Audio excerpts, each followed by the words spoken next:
सभी माता आप सभी को मेरा यथा योग्य प्रणाम। श्रीमद् भगवद गीता यथारूप अध्याय 2 गीता का सार श्लोक संख्या 65 श्लोक संख्या 65। प्रसादे सर्वदुःखानां हानिरस्य उपजायते। किसी म्यूट करना पड़ेगा। उषा दीदी थोड़ा सा म्यूट कर लो आपको। प्रसादे सर्वदुःखानां हानिरस्य उपजायते। प्रसन्नचेतसो हि याशु बुद्धिपर्यवितिष्ठते। प्रसादे सर्वदुःखानां हानिरस्य उपजायते। प्रसन्नचेतसो हि याशु बुद्धि अवतिष्ठते। बोलिए। प्रसादे सर्वदुःखानां हानिरस्योपजायते। प्रसन्नचेतसो ह्याशु बुद्धिः पर्यवतिष्ठते। प्रसादे सर्वदुःखानां हानिरस्योपजायते। प्रसन्नचेतसो हि आशु बुद्धिपर्यवतिष्ठते। हरे कृष्ण प्रभु जी, दंडवत प्रणाम। प्रसादे सर्व दुखानां हानिरस्योपजायते। प्रसन्न चेतसो ह्याशु बुद्धिः पर्यवतिष्ठते। हरे कृष्ण। प्रसादे सर्व दुखानां हानिरस्योपजायते। प्रसन्नचेतसो ह्याशु बुद्धि पर्यवतिष्ठता।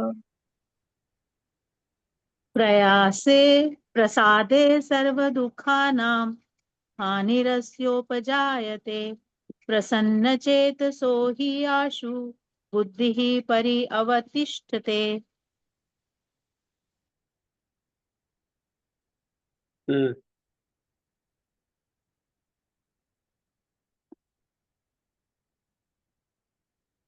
प्रसादे,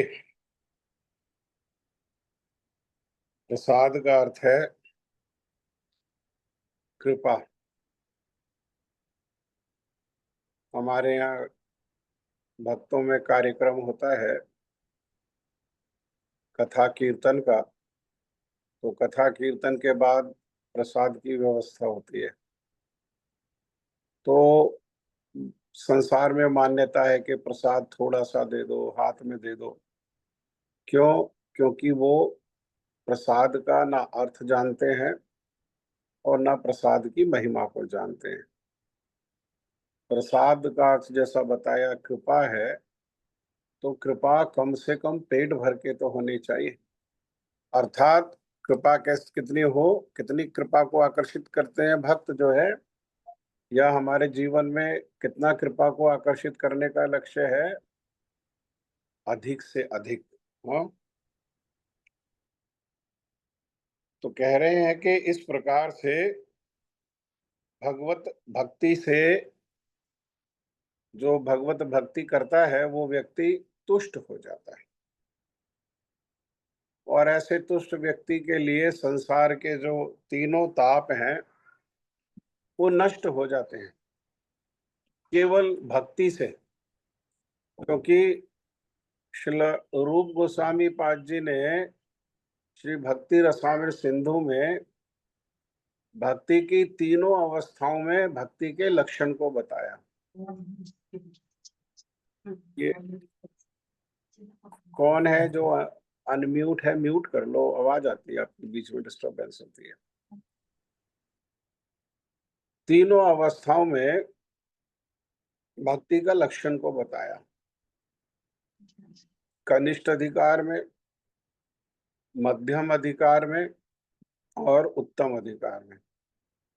तो कनिष्ठ अधिकार में अर्थात भक्ति के प्रवेश द्वार पर ही शील रूप गोस्वामी पाद, कनिष्ठ अधिकार क्या है? भक्ति का प्रवेश द्वार है।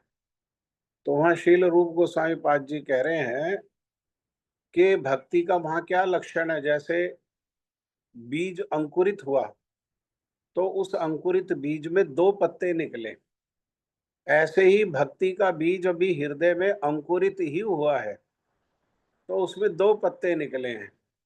एक पत्ता है कि भक्ति शुभदा है, भक्ति हर प्रकार से शुभ देने वाली है। प्रारंभ से जैसे ही कोई प्रारंभ करता है, प्रारंभ क्या करे, श्रीमद् भागवतम में तो यहाँ तक भी कहा गया प्रारंभ में ही, मंगलाचरण में ही, कि कोई अगर ये विचार भी करता है कि मैं भगवान की कथा सुनने जाऊं तो भगवान उसी क्षण तत्क्षणात, उसी क्षण उसके हृदय में आकर के अवरुद्ध हो जाते हैं, फंस जाते हैं उसके हृदय में आकर के। भक्ति की ऐसी चमत्कारिता है। तो भक्ति का प्रारंभ में ये क्या लक्षण है कि भक्ति शुभदा है। और भक्ति दूसरा लक्षण क्या है, दूसरा पत्ता क्या है, भक्ति कलेशाग्नि है। जीवन के जितने भी अनर्थ हैं, पाप हैं, ताप हैं, कलेश हैं, भक्ति प्रारंभ होते ही अर्थात भक्ति का बीज हृदय में अंकुरित होते ही क्या होता है, वो जो ताप हैं, कलेश हैं, वो समूल नष्ट हो जाते हैं। लेकिन हम तो फिर भी देखते हैं कि भक्तों के जीवन में कई बारी कुछ कष्ट जैसा दिखाई देता है। तो वो जो कष्ट जैसा दिखाई देता है वो भक्तों के लिए, स्वयं के लिए कष्ट नहीं है, वो रखा गया है उसके जीवन में। किस लिए? ताकि उसके हृदय में भगवत प्राप्ति की उत्कंठा में तीव्रता है। हाँ, तीव्रता है, वो उसके कलेशों का फल नहीं है। एक बार भक्ति अंकुरित हो जाए हृदय में तो कोई पाप नहीं बाकी बचता है। वो यहाँ स्वतः उनके लिए पाप नष्ट करने के लिए, तापों को नष्ट करने के लिए, कलेशों को नष्ट करने के लिए भक्ति से अलग कोई प्रयास नहीं करना पड़ता। भक्ति करते हैं तो भक्ति किस लक्ष्य के लिए की जाती है? भक्ति लक्ष्य के लिए की जाती है भगवान के चरणों की सेवा, श्री राधा कृष्ण युगल के चरणों की सेवा की उपलब्धि के लिए, उनके भक्तों के सेवा की उपलब्धि के लिए भक्ति की जाती है। भक्ति कलेशों को नष्ट करने के लिए नहीं की जाती। क्यों? क्योंकि भक्ति करने का गौण लक्षण से ही, गौण परिणाम से ही ये जितने ताप हैं, जितने कष्ट हैं, ये सब नष्ट हो जाते हैं। कैसे नष्ट हो जाते हैं? तो समूल नष्ट हो जाते हैं। हाँ, वो जितने भी हैं, जो भी है, वो समूल जड़ के साथ, क्योंकि जड़ रह जाएगी तो फिर अंकुरित होने का, फिर हरा भरा होने का भय बना रहता है केवल भक्ति से। हाँ, श्रीमद् भागवतम में 11वें स्कंद में भगवान श्री कृष्ण श्री उद्धव जी को उपदेश दे रहे हैं और उपदेश देते हुए बता रहे हैं कि यज्ञ से, तपस्या से और दान से भी पाप कर्म कम होता है। ताप जीवन में कम होता है, लेकिन पाप करने की प्रवृत्ति बनी रहती है और जैसे ही अनुकूलता मिलती है वैसे ही पाप कर्म जो है बढ़ जाता है। लेकिन कह रहे हैं उद्धव, मेरी भक्ति जो है वो एक ऐसी अग्नि है जो हृदय में ये पाप की जितनी अग्नि है उसको क्या करती है, पाप का जितनी भी ये क्या कहते हैं लकड़ी है वो सबको जला देता है। जितना भी पाप का ईंधन है वो मेरी भक्ति सब कुछ जला देती है। हाँ, उसके लिए प्रयास नहीं करना पड़ता। प्रयास करना क्या है? प्रयास करना है भगवत प्रेम के लिए। नष्ट प्रायेषु अभद्रेषु नित्यम भागवत सेवया भगवती उत्तम श्लोक भक्तिर भगवती नैष्ठकी। ये जो उत्तम श्लोक के चरणों की भक्ति है उसका जो मूल लक्षण है, उसका जो मूल उद्देश्य है वो क्या है कि हृदय में नैष्ठिकी भक्ति जागृत और गौण गौण परिणाम क्या है उसका? उसका गौण परिणाम है नष्ट प्रायेषु अभद्रेषु। तो जो भी भगवान की भक्ति करेगा वो हर प्रकार से तुष्ट होगा, और साथ ही साथ जो है उसके संसार के तीनों ताप, आदि दैविक, आदि भौतिक और आध्यात्मिक, तीनों के तीनों ताप जो हैं वो समूल नष्ट हो जाते हैं। और ऐसी जो तुष्ट चेतना है, हाँ, ऐसी तुष्ट चेतना होने पर क्या होता है? जब पाप नहीं रहा, कोई ताप नहीं रहा, हृदय में संसार की कामना नहीं रही, तो फिर कोई मन चंचल रहेगा? फिर बुद्धि में किसी प्रकार की चंचलता आएगी ना? फिर बुद्धि क्या होती है? अति शीघ्र, हाँ, अति शीघ्र। यहाँ लिखा प्रसन्न चेतसो ही आशु। जो प्रसन्न चित्त है, आशु मने तुरंत, थोड़े में ही, हाँ, वो उसकी जो बुद्धि है वो क्या होती है? वो स्थिर हो जाती है। कहाँ स्थिर हो जाती है? भगवान की भक्ति में वो बुद्धि स्थिर हो जाती है। हाँ, ये बात वो भगवान इस श्लोक में कह रहे हैं। 66वें श्लोक में कह रहे हैं, नास्ति बुद्धिरयुक्तस्य न चायुक्तस्य भावना न च भावयता शांति अशांतस्य कुतः सुखम। नास्ति बुद्धिरयुक्तस्य न च अयुक्तस्य भावना न च भावयता शांति अशांतस्य कुतः सुखम। कहिए। नास्ति बुद्धिरयुक्तस्य न चायुक्तस्य भावना न चाभावयतः शान्तिः अशान्तस्य कुतः सुखम्। नास्ति बुद्धिर्युक्तस्य न चायुक्तस्य भावना न च अभावयता अशांतस्य कुतः सुखम्। नास्ति बुद्धिर्युक्तस्य न चायुक्तस्य भावना न चाभाव्यतः शान्तिर् अशान्तस्य कुतः सुखम्। नास्ति बुद्धिर्युक्तस्य न चायुक्तस्य भावना न च भाव्यतः शान्तिर् अशान्तस्य कुतः सुखम्। नास्ति बुद्धिः युक्तस्य न च युक्तस्य भावना न च भावयतः शान्तिः अशान्तस्य कुतः सुखम्। और कौन बोलेगा?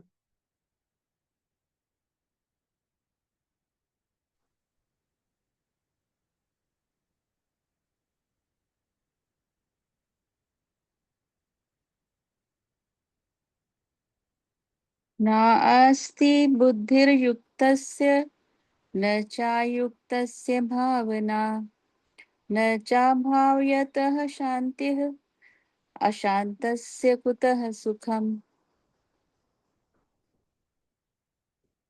और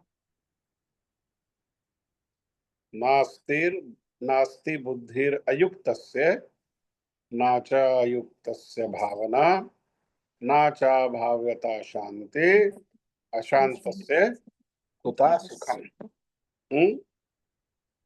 जिनका भगवान से किसी प्रकार का कोई संबंध नहीं, अर्थात सभी का कर्तव्य है कि सद्गुरु के पद आश्रय करके भगवान से संबंध युक्त होकर के भगवान की सेवा, संबंध युक्त होकर के। तो लेकिन संसार में अधिकतर लोग कैसे हैं? जो अपना संबंध भगवान से, सबका नित्य सनातन संबंध है, लेकिन संसार में लोग जन्म जन्मांतर से भगवान को और भगवान से अपने संबंध को वो भूल करके बैठे। भगवान को भी भूल गए, और जब भगवान को भूल गए तो संबंध कहाँ से स्मरण रहेगा? हमारा सबका एक एक का भगवान से नित्य सनातन संबंध है।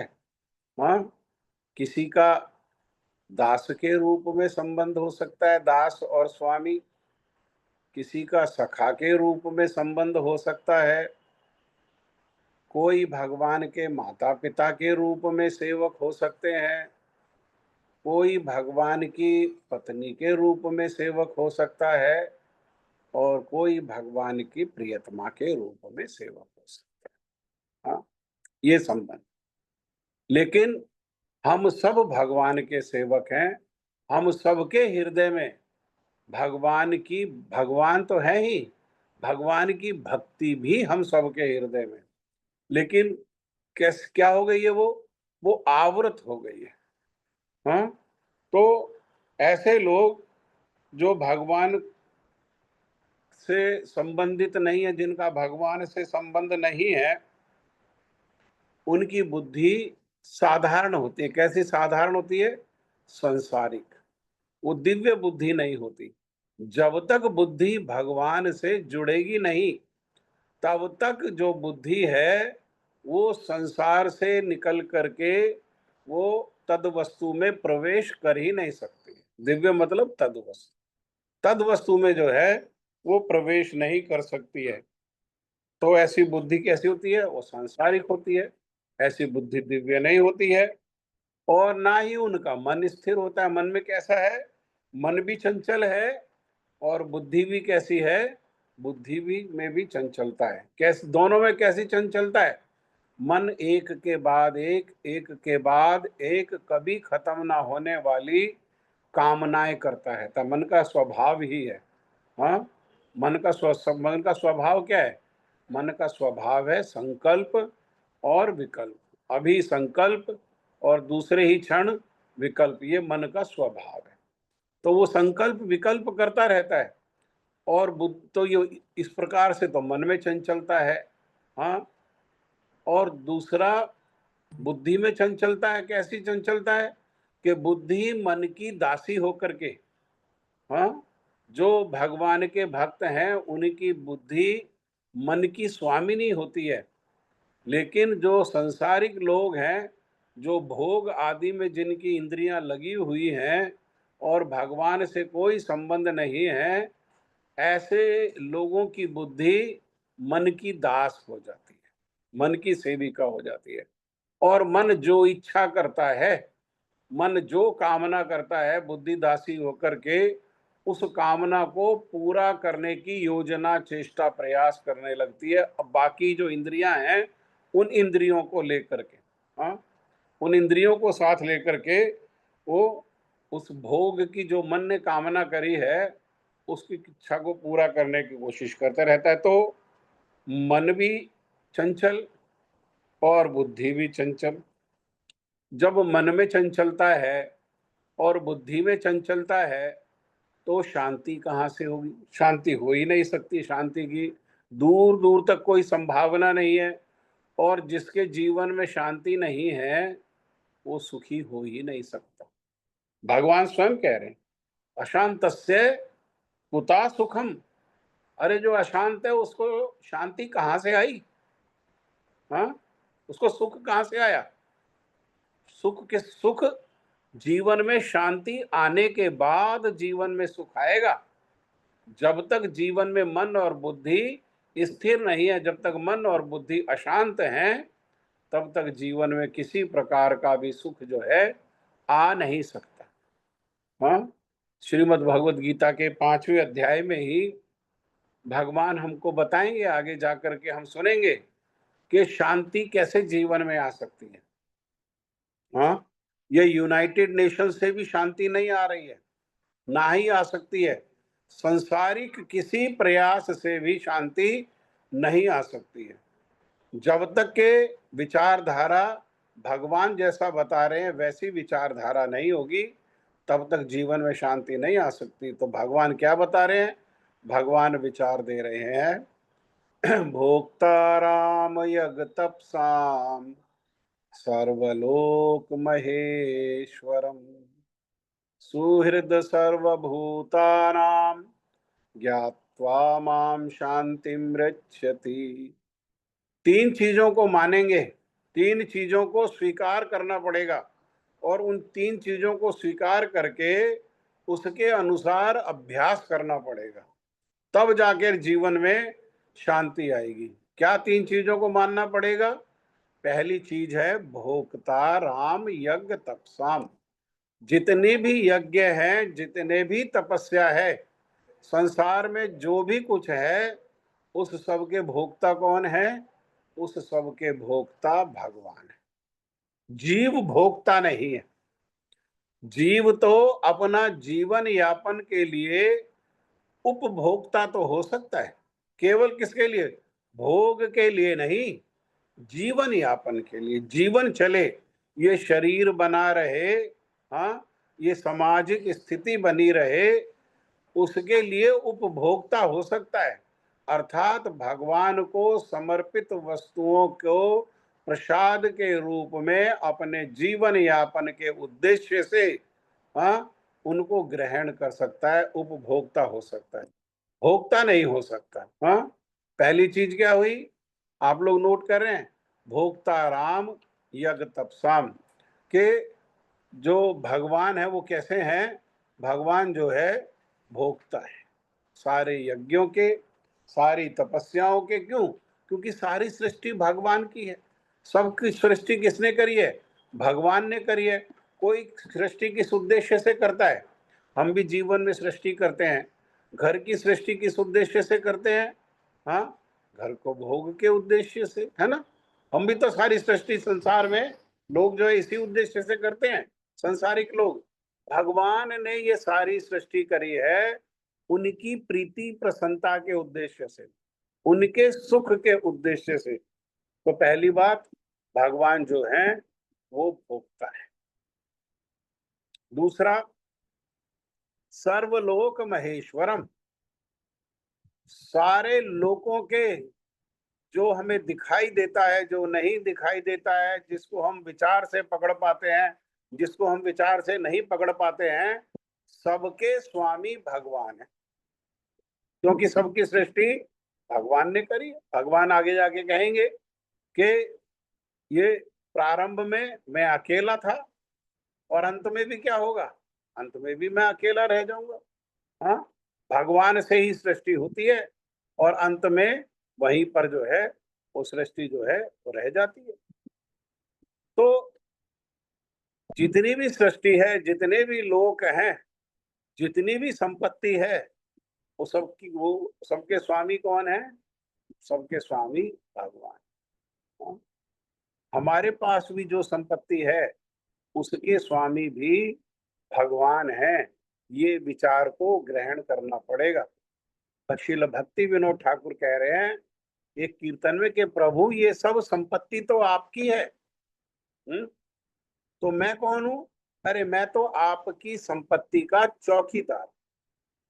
हाँ, तो ये विचार को स्वीकार करना पड़ेगा कि सब चीज के स्वामी कौन है? हर वस्तु के स्वामी, हमारे शरीर के भी स्वामी, हमारे मन के भी स्वामी, हमारी इंद्रियों के भी स्वामी, हमारे संबंधियों के भी स्वामी, हमारी संपत्ति के भी स्वामी। जो कुछ है वो सब किसका है? वो सब भगवान का है। जैसे हम आरती में प्रार्थना करते हैं ना, तन मन धन सब कुछ है तेरा, वास्तव में भगवान का है। तन मन धन, है ना, शरीर मन और जो धन संपत्ति है वो किसकी है? वो भगवान की है। बस उसमें एक दोष करते हैं कि खुद उसके स्वामी बन करके बैठ जाते हैं, उसको भगवान को समर्पित करके, उसके चौकीदार बन करके भगवान की संपत्ति की देखभाल नहीं करते। ये दोष है। जब तक ये दोष रहेगा तब तक शांति नहीं आ सकती। तो दूसरी बात कही कि सब वस्तु के, सब चीजों के स्वामी कौन है? वे भगवान है। लेकिन इतना सब होते हुए भी सुहृद सर्वभूतानां, भगवान सबके सुहृद हैं, सबका पालन कर देते हैं। कोई उनको स्वीकार करे उसका भी पालन करते हैं, कोई उनको स्वीकार नहीं करे उसका भी पालन करते हैं, कोई उनका विरोध करे उसका भी पालन कर देते हैं, कोई उनको अपशब्द कहे उसका भी पालन कर देते हैं, है ना। लेकिन भक्तों में और अभक्तों में भेद है। भक्तों का पालन की दायित्व तो भगवान स्वयं ले लेते हैं, जो भगवान ने कहा योग क्षेम वहाम अहम। भक्तों के पालन का और रक्षा के दायित्व भगवान स्वयं ले लेते हैं, और जो संसार के लोग हैं उनका पालन और उनकी रक्षा उनके किए हुए कर्म के अनुसार उनकी प्रकृति के द्वारा किया जाता है। तो तीन बातें, भोक्ता राम यज्ञ तपसाम, सारे यज्ञ और तपस्या के भोक्ता भगवान हैं जो। और तो दूसरी बात कही कि सबके स्वामी भगवान हैं, और तीसरी बात कही भगवान सबके सुहृद हैं। जो इन तीन बातों को जान लेता है और जान करके अपने जीवन में अभ्यास करता है, वो क्या करता है, शांतिम गच्छति, वो शांति को प्राप्त होता है। अन्यथा कोई कुछ भी कर ले, कोई कुछ भी कर ले, कुछ भी बन ले, कुछ भी कर ले, लेकिन जीवन में शांति नहीं आ सकती।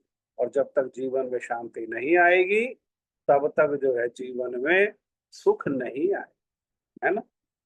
इसीलिए ब्रज की में कहते हैं, कोई तन दुखी, कोई मन दुखी, कोई धन बिन रहत उदास।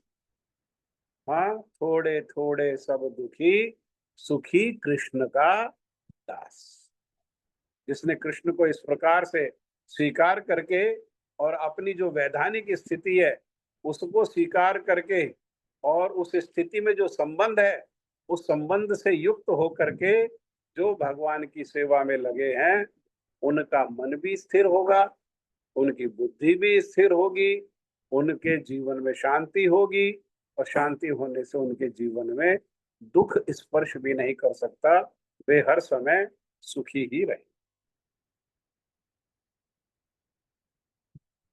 श्लोक संख्या 67 67। इंद्रियाणाम हि चरताम यन्मनोऽनुविधीयते तदस्य हरति प्रज्ञां वायुर्नावाम इवंभसि। इंद्रियाणाम हि चरतां यन्मनोऽनुविधीयते तदस्य हरति प्रज्ञां वायुर्नावम इव अंभसि। भावम बोलो तो। इंद्रियाणाम हि चरताम यन्मनो अनुविधीयते तदस्य हरति प्रज्ञां वायुर्नावम इव अंबसि। इंद्रियाणां हि चरतां यन्मनो अनुविधीयते तदस्य हरति प्रज्ञां वायुर्नावम इवाम्भसि। इन्द्रियाणां हि चर्तां यन्मनोनुविधीयते तदस्य हर्त्य प्रज्ञां वायुर्नावमिवाम्भसि।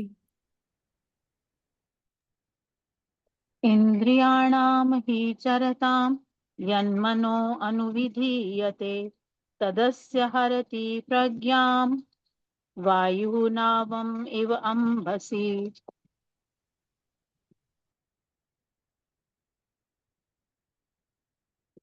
और कौन बोलेगा?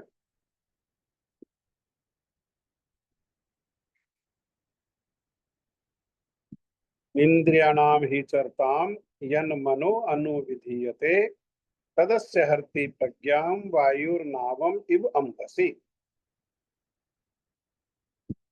जिस प्रकार पानी में तैरती नाव को प्रचंड वायु दूर बहा ले जाती है, उसी प्रकार विचरणशील इंद्रियों में से कोई एक जिस पर मन निरंतर लगा रहता है, मनुष्य की बुद्धि को हर लेती है। हाँ, या नाव के द्वारा सुंदर उदाहरण दिया। अगर नाव पानी में है तो नाव को हवा जो है वेग से बहा करके ले जाती है। परंतु कोई नाव अगर बंधी हुई है, हाँ, किनारे से अगर बंधी हुई है तो उसको वहां से ले जाने के लिए वायु को बड़ा बल लगाना पड़ता है। परंतु बंधी हुई नाव भी क्या है, वो भी वायु के वेग से बह जाती है। परंतु एक ऐसी नाव, हाँ, जिसको चलाने वाला कैसा है, बहुत कुशल नाविक है और जिसको गंतव्य पता है, वो क्या करता है, वो तो उस प्रचंड वायु से भी लाभ उठाते हुए उस नाव को सुरक्षित गंतव्य तक ले जा सकता है। ठीक है ना। वो कीर्तन में कहा ना, हरि नाम नौका खानी गुरु कांडारी। नाव किसकी है, नाव है तो नाव में दो चप्पू हैं। किसके हैं दो चप्पू, वो नाव है हरि नाम के। हरे कृष्ण कृष्ण कृष्ण हरे हरे। और इसमें कांडारी, कांडारी मतलब नाव चलाने वाला नाविक, वो कौन है, वो गुरु है। इस प्रकार से गुरु पद आश्रय करके और हरिनाम रूपी नौका में कोई अगर सवार होता है तो वो जो प्रचंड वायु है वो भी कैसी हो जाएगी, वो प्रचंड वायु उसको दिशाहीन करके कहीं इधर उधर नहीं ले जा सकती है। वो क्या करेगी, वो उसको वायु दिशा देते हुए अनुकूल हो करके उसको कहाँ ले जाएगी, श्री राधा कृष्ण युगल के चरणों तक ले जाएगी। हाँ, सदगुरु पद आश्रय और उनसे प्राप्त जो हरि नाम है, ये इसको अगर कोई कस के पकड़ करके रखता, कस के पकड़ के रखना अर्थात श्रद्धा से पकड़ करके रखता है और श्रद्धा से इस नाम को जप करता है और कीर्तन करता है, भगवान को सुंदर सुंदर उनके नामों से अगर पुकारता है तो वो नाव जो है वो बह नहीं सकती। अन्यथा क्या है, अन्यथा नाव जो है वो दूर बहा करके ले जाती है।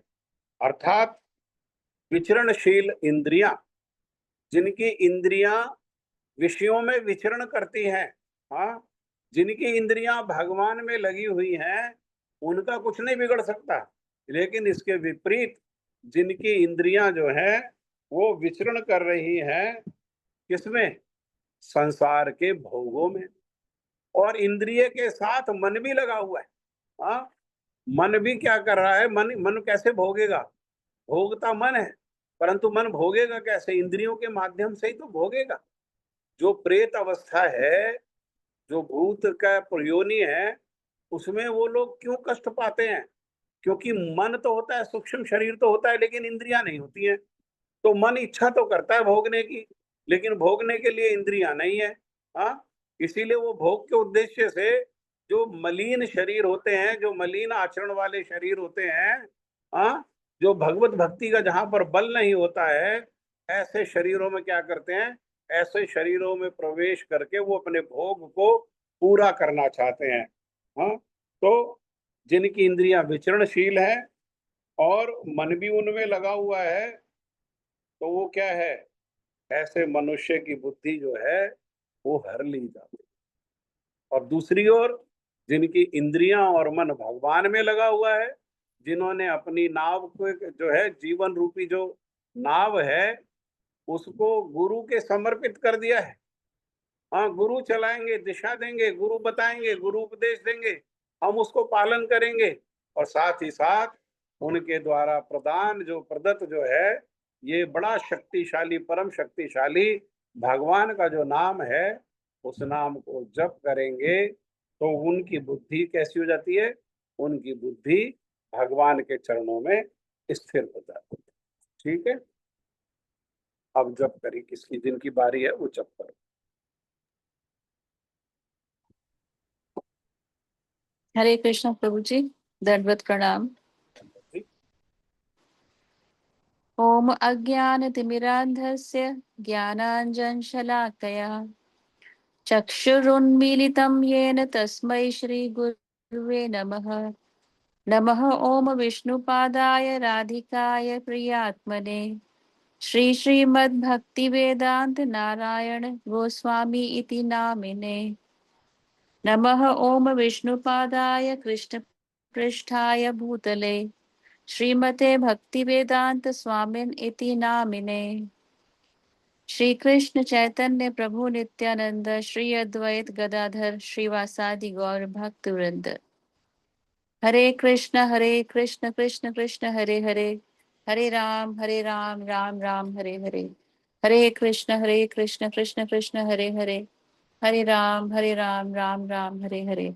हरे कृष्ण कृष्ण कृष्ण हरे हरे, हरे राम राम राम हरे हरे। हरे कृष्ण कृष्ण कृष्ण हरे हरे, हरे राम राम राम हरे हरे। हरे कृष्ण कृष्ण कृष्ण हरे हरे, हरे राम राम राम हरे हरे। हरे कृष्ण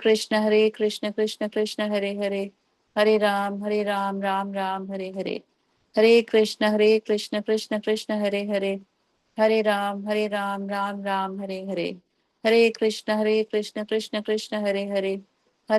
हरे राम राम राम हरे हरे। हरे कृष्ण कृष्ण कृष्ण हरे हरे, हरे राम राम राम हरे हरे। हरे कृष्ण कृष्ण कृष्ण हरे हरे, हरे राम राम राम हरे हरे। हरे कृष्ण कृष्ण कृष्ण हरे हरे, हरे राम राम राम हरे हरे। हरे कृष्ण कृष्ण कृष्ण हरे हरे, हरे राम राम राम हरे हरे। हरे कृष्ण कृष्ण कृष्ण हरे हरे, हरे राम राम राम हरे हरे। हरे कृष्ण कृष्ण कृष्ण हरे हरे, हरे राम।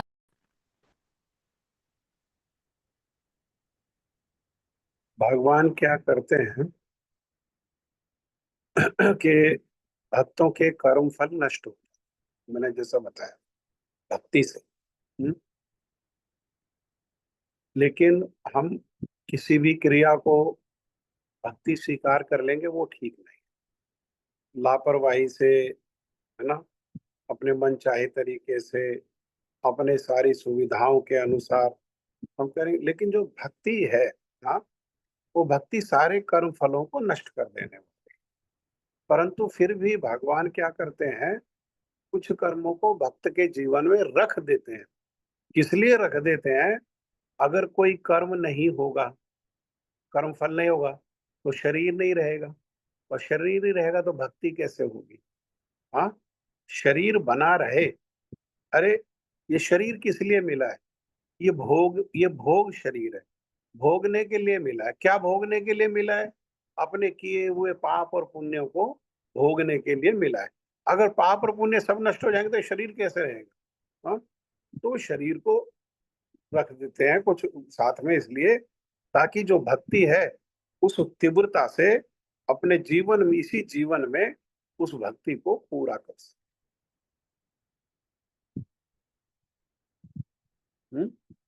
वरना संसार का कोई ताप जो है भक्तों को सता नहीं सकता। इसमें इतना किसी में साहस नहीं है, किसी ताप में, किसी पाप में, जो भक्तों को सता सके। हम्म और कोई बात है? और प्रभु जी जब तक ताप है तब तक,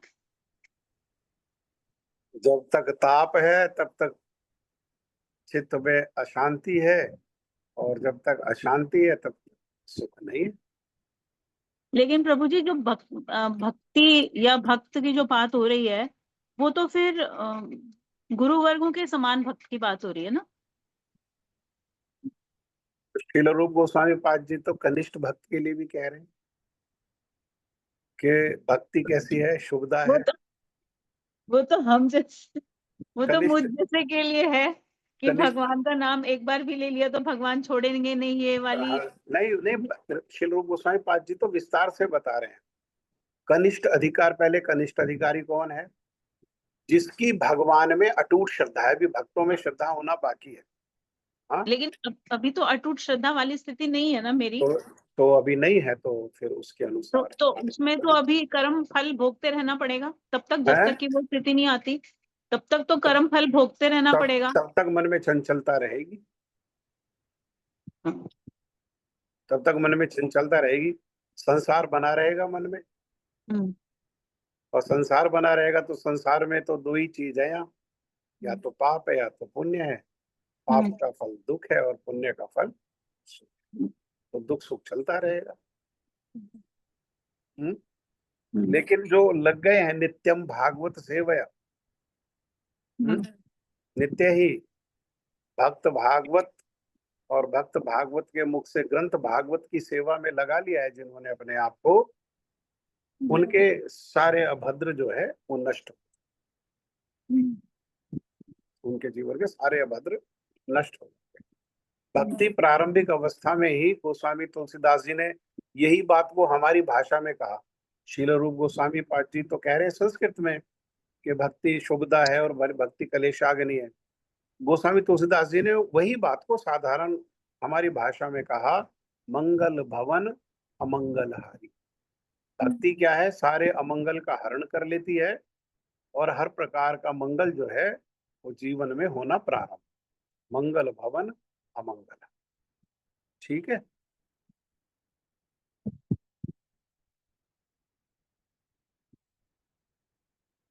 तो इसीलिए तो श्रील भक्ति प्रमोदपुरी गोस्वामी महाराज जी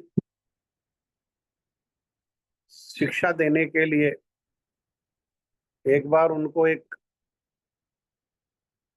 जो उनके स्तर को भक्त नहीं थे और उनके हृदय के भावों को नहीं जानते थे, क्योंकि श्रील भक्ति प्रमोदपुरी महाराज जी जो है वो ठाकुर का स्थापन करना ये बड़ा बड़ा किया श्रील भक्ति प्रमोदपुरी गोस्वामी महाराज जी ने। बहुत सारे मठ मंदिर में देखेंगे तो आप ठाकुर जी का स्थापन किसके द्वारा किया गया है? श्रील भक्ति प्रमोदपुरी गोस्वामी महाराज जी। तो उन्होंने कह दिया ये कनिष्ठ है, क्योंकि कनिष्ठ जो है वो भगवान में उसकी निष्ठा होती। कनिष्ठ मतलब निष्ठा अभी केवल भगवान में। तो उन्होंने कहा इनकी निष्ठा केवल भगवान में। तो उनके शिष्य और विशेषकर श्रील भक्ति विद्वोदायन महाराज जी आदि जो है वो बड़ा क्रोधित हो गए और वो क्रोधित होकर के शिलपुरी महाराज जी के पास गए और उनसे कहने लगे हम इनके ऊपर कोर्ट केस करेंगे और इनसे ऐसा करेंगे वैसा करेंगे। तो कह रहे श्रील भक्ति प्रमोदपुरी महाराज जी ने कहा कि क्यों करोगे? उनका दोष क्या है? क्यों करोगे? उनका दोष क्या है? हाँ, उनका ये दोष है कि उन्होंने मुझे कनिष्ठ भक्त माना है। अरे मैं तो अपने आप को कनिष्ठ भक्त भी नहीं मानता हूँ। उन्होंने कम से कम मुझे कनिष्ठ भक्त तो स्वीकार किया, मैं तो मानता ही नहीं था आज तक। तो उन्होंने मेरा सम्मान किया या अपमान किया है? उनका धन्यवाद दोगे या उनके ऊपर कोर्ट केस करो? हाँ, शिक्षा क्या दे रहे हैं? शिक्षा दे रहे हैं कि कनिष्ठ अधिकार भी भक्ति का साधारण नहीं है। कनिष्ठ अधिकार भी भक्ति का कैसा है? बहुत शक्तिशाली, बहुत शक्तिशाली, बहुत शक्तिशाली। कनिष्ठ अधिकार में ही ये पाप ताप नष्ट हो जाते हैं। प्रेम के लिए आगे उन्नति चाहिए। प्रेम के लिए आगे उन्नति चाहिए। तो ये सब इस प्रकार का ठीक है। तो फिर डगर बहुत लंबी है और मुश्किल है, तो हम अपना उत्साह कैसे बनाए रखें? मुश्किल है और लंबी है।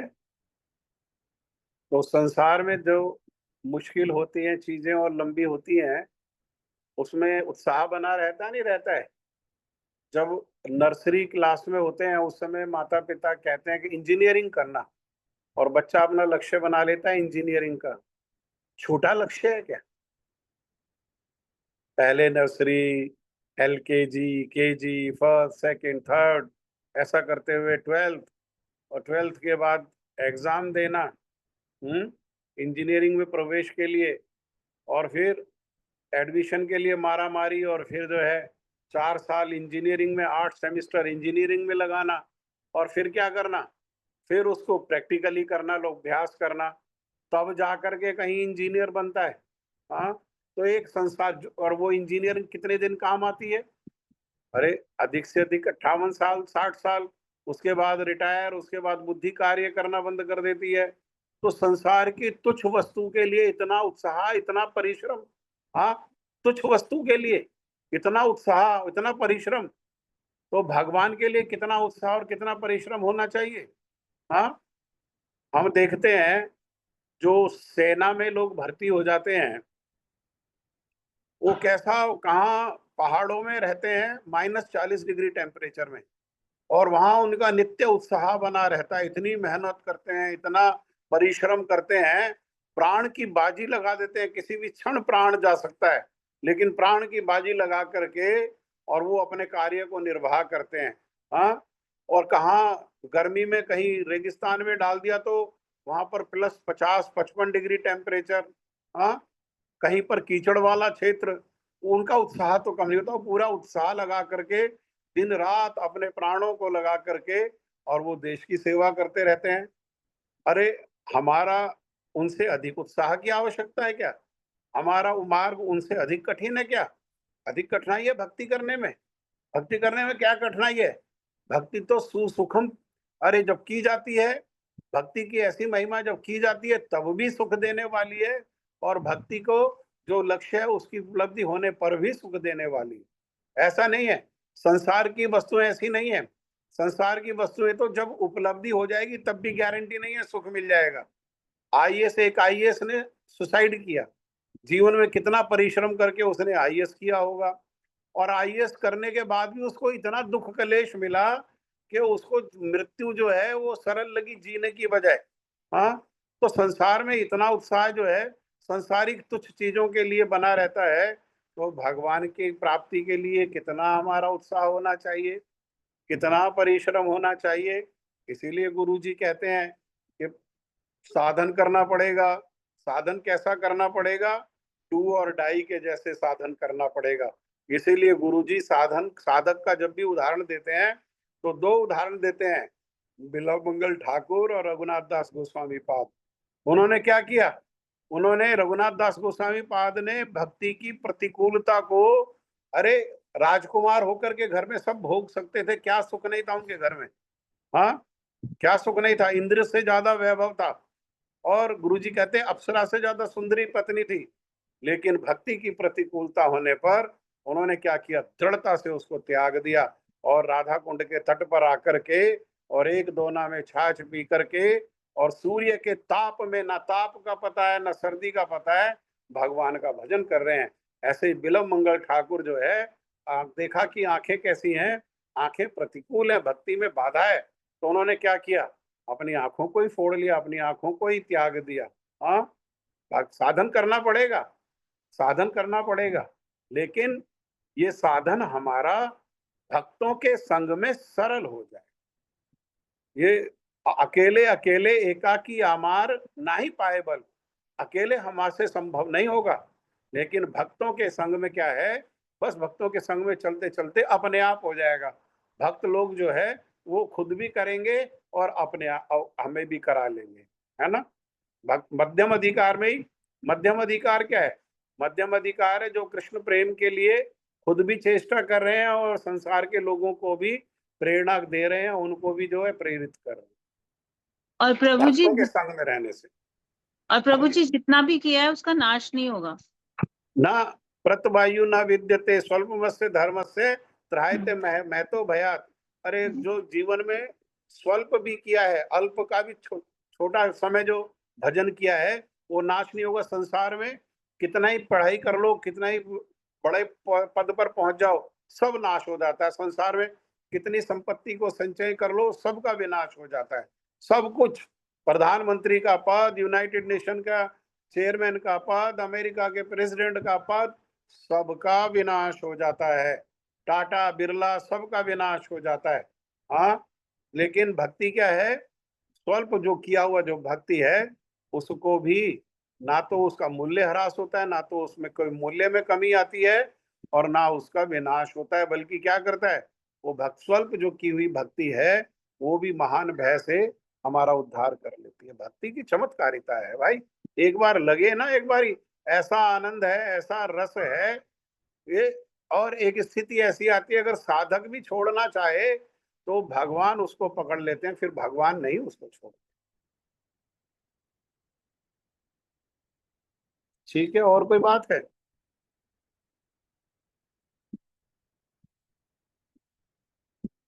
जय ध्वनि दो शशि दीदी। जय श्री श्री गुरु गौरांग गांधर्विका गिरधारी श्री राधा विनोद बिहारी जी की जय। जय नित्य लीला प्रविष्टोम विष्णुपाद अष्टोत्तर श्री श्रीमद भक्ति विज्ञान श्री भारती गोस्वामी महाराज की जय। जय नित्य लीला प्रविष्टोम विष्णुपाद अष्टोत्तर श्री श्रीमद भक्ति दयित माधव गोस्वामी महाराज श्री परम गुरुदेव की जय। जय सा पार्षद स परिकर नित्य लीला प्रविष्ट प्रभुपाद श्री भक्ति सिद्धांत सरस्वती गोस्वामी ठाकुर की जय। जय नित्य लीला प्रविष्टोम विष्णुपाद परमहंस बाबा जी श्री श्री गौर किशोरदास बाबा जी महाराज की जय। जय नित्य लीला प्रविष्टोम विष्णुपाद सच्चिदानंद श्री भक्ति विनोद ठाकुर की जय। जय नित्य लीला प्रविष्टोम विष्णुपाद वैष्णव सार्वभौम श्री जगन्नाथ दास बाबा जी महाराज की जय। जय श्री गौड़ीय वेदांताचार्य श्री बलदेव विद्याभूषण प्रभु की जय। जय श्री विष्णु चक्रवर्ती ठाकुर पाद की जय। जय श्री नरोत्तम श्रीनिवास श्री श्यामानंद प्रभु त्रय की जय। जय श्री कृष्णदास कविराज गोस्वामी की जय। जय श्री रूप सनातन भट्ट रघुनाथ श्री जीव गोपाल भट्टदास रघुनाथ षड गोस्वामी प्रभु की जय। जय श्री स्वरूप दामोदर राय रामानंद श्री गौर पार्षद वृंद की जय। जय श्री नामाचार्य श्री हरिदास ठाकुर की जय। प्रेम से कहो श्री कृष्णा चैतन्य प्रभु नित्यानंदा श्री अद्वैत गदाधर श्रीवासादि गौर भक्त वृंद की जय। श्री अंतरद्वीप मायापुर सीमंत द्वीप गोद्रुम द्वीप मध्य द्वीप गोल द्वीप ऋतु द्वीप जनु द्वीप मोद्रुम द्वीप रुद्र द्वीपात्मक श्री नवद्वीप धाम की जय। श्री श्री राधा कृष्ण गोप गोपी गोवर्धन द्वादश मनात्मक श्री ब्रजमंडल धाम की जय। द्वादश उपवन की जय। श्री श्याम कुंड राधा कुंड यमुना गंगा तुलसी भक्ति देवी की जय। श्री जगन्नाथ बलदेव सुभद्रा जी की जय। भक्त प्रभु श्री प्रहलाद महाराज की जय। चारों धाम की जय। चारों संप्रदायों की जय। चारों आचार्यों की जय। आकर मठराज श्री चैतन्य मठ की जय। गौड़ीय वेदांत समिति की जय। आगर मठराज श्री चैतन्य मठ की जय। तत्शाखा मठ समूह की जय। श्री श्री राधा गोविंद देव जी की जय। श्री श्री राधा गोविंद मठ की जय। अन्य अन्य शाखा मठ समूह की जय। श्री नाम संकीर्तन की जय। अनंत कोटि वैष्णव वृंद की जय। समागत भक्त वृंद की जय। श्री राधानाथ प्रभु जी की जय। आप निताय सब गौर भक्तों की जय, आज के हरि हरि सत्संग की बोल जय, हरि हरि आज बोल के हरि हरि आनंद बोल। की जय, आप सब भक्तों की जय हो। जय हरे कृष्णा, दंडवत राधे हरे राधे। कृष्ण प्रभु जी दंडवत प्रणाम। दंडवत प्रणाम। दंडवत प्रणाम जी।